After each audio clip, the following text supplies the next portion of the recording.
Assalamualaikum warahmatullahi wabarakatuh. Perkenalkan, nama saya Muhammad Bugaina Permana dari kelas 4D NIM 2213400130. Saya akan mempresentasikan tentang pengertian psikoterapi realistis. Psikoterapi realistis adalah sebuah pendekatan yang melalui kondisi objektif, di mana agar si individu itu melek akan kehidupan yang realistis, bukan hanya kehidupan yang ada di pikirannya saja. Juga pendekatan psikoterapi realistis ini itu membantu klien bertanggung jawab atas pilihan apa yang dia ambil dari keputusan tersebut. Nah, sudah ke pengertian, di sini saya akan membahas tentang konsep dari psikoterapi realistis ini.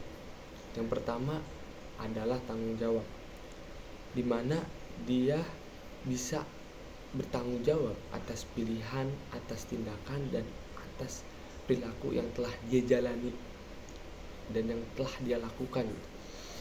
Dan kita sebagai konselor itu harus memberitahu bahwa konsekuensinya seperti ini jika melakukan seperti ini, konsekuensinya seperti ini jika berkata seperti ini. Itu adalah konsep yang pertama, itu tanggung jawab. Yang kedua adalah penilaian realistis. Penilaian realistis ini membantu si klien agar pemikiran irasionalnya dihilangkan dan lebih memikirkan pemikiran yang rasional, lebih memikirkan pikiran yang realistis, bukan hanya angan-angan, bukan hanya berkhayal, tapi kehidupan yang sesungguhnya, seperti itu. Nah, selanjutnya juga ada tentang komitmen, di mana dia harus komitmen terhadap tujuannya yang dia inginkan atau yang dia prinsipkan. Apa yang jadi prinsip dia, apa yang jadi acuan dia untuk hidup, itu dia harus komitmen. Membantu klien agar komitmen terhadap tujuan hidupnya seperti apa, agar ketika dia melakukan sesuatu itu tidak banyak melenceng karena dia mempunyai komitmen. Apalagi ketika dia sudah mempunyai komitmen yang tinggi terhadap dirinya, itu akan membantu sekali klien supaya ketika mengerjakan sesuatu yang realistis itu tidak akan melenceng kemana-mana karena dia mempunyai komitmen tersebut. Selanjutnya itu perubahan perilaku. Nah, dalam perubahan perilaku ini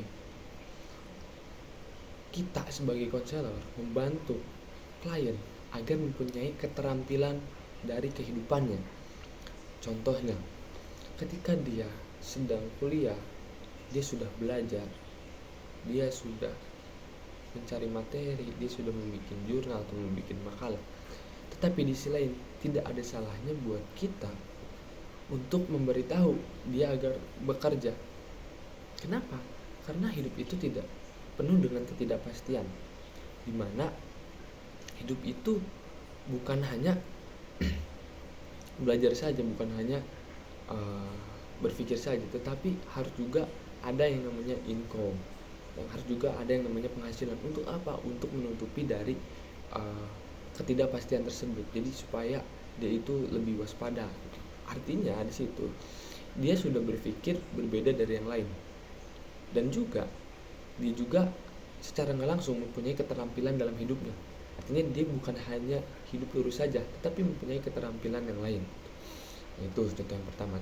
Contoh yang kedua adalah ketika dia mempunyai sesuatu skills, itu bukan hanya di satu bidang saja, tapi dia bisa mengembangkan skill yang lainnya gitu.